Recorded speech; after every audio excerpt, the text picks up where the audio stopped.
이번 영상은 이 사주 공부를 할 때 가장 중요한 기본적인 요소, 음양과 오행의 중요성, 이것을 공부하도록 할 겁니다. 일단 기초서부터 정말로 나중에 고급의 실전 사주 풀이할 때까지 가장 중요한 게 음양, 오행의 구성이 어떻게 됐나, 이것을 한눈에 알아야 되는데, 그러한 부분에 대한 강의니까 잘 보시고 잘 익혀 두시면 좋겠습니다. 여러분 안녕하세요. 우리 회원 여러분들이나 이제 수강생 여러분들이 이제 사주를 공부하신 분들도 계시고, 아니면 이제 얼마 이렇게 공부한 지가 안 돼가지고 아직은 뭐 기초적인 부분에 그 정도밖에 모르시는 분들도 계시고 좀 다양한데요.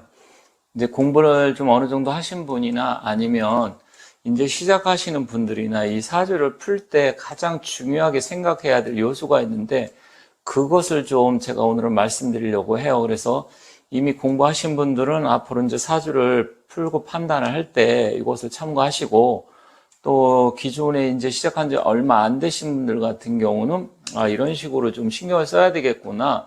그 부분을 다른 것보다도 우선순위를 해서 명확하게 알고 이해하셔야 됩니다. 자, 사주가 뭐냐면 음양 오행학입니다. 이것을 항상 머릿속에 여러분들이 담고 계셔야 돼요. 즉 뭐냐면 두 가지가 있는데, 음과 양의 조화, 오행의 조화, 이 조화가 굉장히 중요합니다.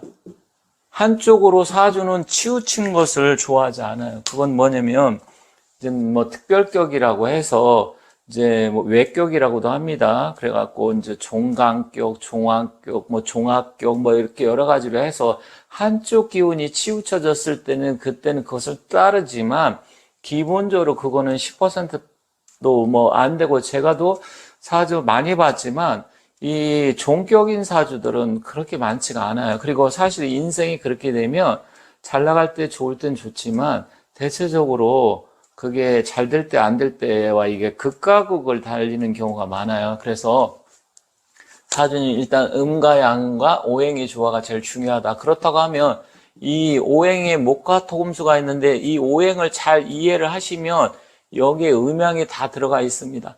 일반적으로 이 금과 수는 음의 기운으로 보고요. 그죠?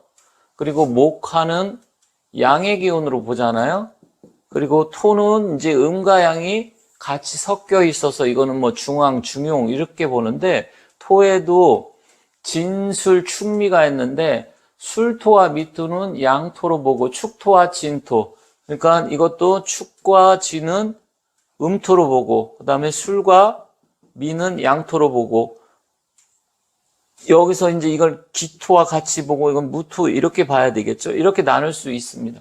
그래서 이게 골고루 어떻게 섞여 있느냐가 중요하고, 또 한 가지는 이 특히 진술충미 같은 경우는 뭐 다른 말로 잡기라고도 하는데, 즉 여러 가지가 섞여 있어서 진술충미를 좀 또 잘 살펴야 돼요. 그래서 여러분들께서 공부하실 때 일단 우선이 음양, 오행의 조화가 어떻게 골고루 분포가 되어 있는지.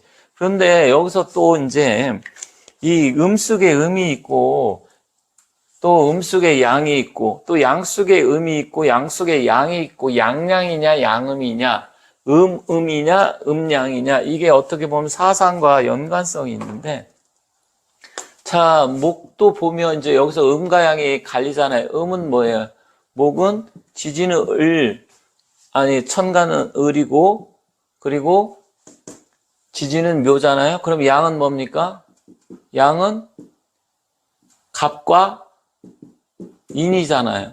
그래서 이런 것을 명확하게 알고 있어야 돼요. 원래 목은 뭐라 그랬어요? 양의 기운인데 이 양 속에 음과 양이 또 섞여 있습니다. 그래서 음은 을묘를 나타내고 양은 갑인을 나타낸다. 그래서 사주 구성을 했을 때 사주팔자를 여러분들이 딱 보고 나면 첫 번째로 이 음양의 조화가 어떻게 되는지 잘 봐야 돼요. 왜냐하면 또 양이라 해서 우리가 일반적으로 천간의 양은 갑, 병, 무, 경, 임, 이렇게 천간으로 봤을 때 5개의 양이 있고, 음은 을, 정, 기, 신, 개, 이렇게 또 음이 있잖아요. 근데 여기서 보면 이것은 원래 목이니까 양이고 병종도 양이고 무는 양이고 이렇게 봤잖아요. 그런데 이 양 속에 음이 또 이렇게 들어가 있습니다. 이 얘기는 뭐예요? 양을 우리가 일반적으로 목화를 양이라고 하지만 이 목화 중에도 양목과 음목이 나뉘어지고 화 중에도 양화, 음화가 나뉘어진다는 거예요. 그래서 여러분들께서 가끔씩 헷갈리는 게 사주를 공부하다 보면 양팔통, 음팔통 이런 얘기가 나올 거예요. 그러면 8가지가 다 양으로만 되어 있고 8가지가 다 음으로만 되어 있는 것을 이렇게 이야기하는데 이것을 구분할 줄 알아야 됩니다. 그래서 여러분들께서 이 양팔통이라 해서 여기 갑, 병, 무, 경임, 지지는 인, 오, 술 아니면 뭐 자, 이것도 양이죠. 또 신, 양이잖아요. 그렇지만 그 양 속에 신과 자는 음으로 볼 수 있기 때문에 무조건 양팔통이라 그래서 뭐 천간, 지지가 다 8개 양으로 되었다. 다 양으로 보면 또 안 되는 거예요. 그 성질을 파악을 해야 됩니다. 성질. 일단 양의 기운을 갖고 있어도 성질 자체는 음의 기운 갖고 있을 수 있고요. 또 양의 기운을 갖고 있을 수 있기 때문에 이런 부분을 여러분이 이제 공부하실 때 주안점을 두셔야 됩니다. 지금 딱 들어보면 이게 어느 정도 사주 공부가 되신 분들은 제가 말씀드리는 게 이해가 가지만 이게 무슨 말이지? 조금 헷갈리네. 이렇게 이해하실 수 있는데 제가 오늘 말씀드리고 싶은 건 뭐냐면 양양, 양음, 음양 이렇게 4가지가 있다라는 거예요. 그래서 이 4가지가 적절하게 조화가 잘 되어 있어야 그런 사주 발자가 좋다. 그러면 결국은 뭐냐? 이 음양의 조화, 오행의 조화는 약간 다른 차원이에요. 음과 양은 지금 말씀드렸는데 그럼 오행은 또 뭐냐? 오행은 이 목화토금수가 이 5개의 오행이 결국 수생목, 목생화, 화생토, 토생금, 금생수, 또 수국화, 화국금, 금국목, 그 다음에 목국토, 또 토국수 이렇게 되잖아요. 이 관계를 사주 풀 때 잘 봐야 됩니다. 물론 나중에 이제 육친이 어떻게 돼서 재물복이 어떻게 되고 남편복이 어떻게 되고 뭐 여러 가지 문서원 이런 것도 공부하지만 일단 여기서 중요한 건 뭐냐면 이 사주팔자가 딱 구성이 되어 있을 때 한눈에 음양의 조화가 잘 되어 있는지 또 오행의 조화가 잘 되어 있는지 이것을 잘 봐야 돼요. 그리고 난 다음에 격국 용신이 어떻게 용신이 무엇이 필요하고 격은 어떻게 되고 그 다음에 12신살, 12운성 뭐 각자 합은 어떻게 되는지 그 다음에 보는 건데 일단은 이 음양과 오행의 조화가 2가지가 다 잘 되어 있다 하면 그 사주는 일단은 그냥 좋은 사주고 무난한 사주다. 나쁜 사주는 아니에요. 그러니까 사람도 좋은 사람 만나지 않아도 되지만 나쁜 놈을 만나게 되면 인생이 꼬이잖아요. 사주도 한눈에 딱 봤을 때 음양의 조화, 오행의 조화가 기본적으로 잘 갖췄다고 하면 일단은 그래도 그냥 무난하고 좋은 사주도 한눈에 알 수 있습니다.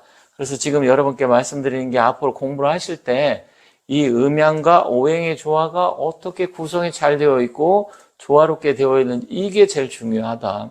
한쪽으로 기운이 너무 많든지 부족하든지 하면 좋지가 않아요.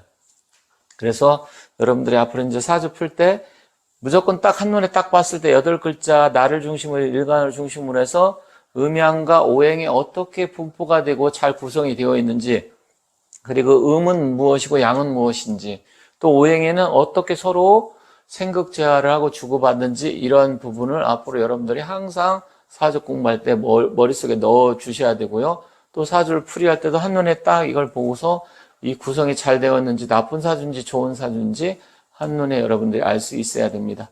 다음 시간에도 또 이렇게 해서 어떻게 사주를 풀어야 되는지 또 사주의 중요한 요소가 무엇인지 또 말씀드리도록 하겠습니다. 자, 수고들 하셨습니다.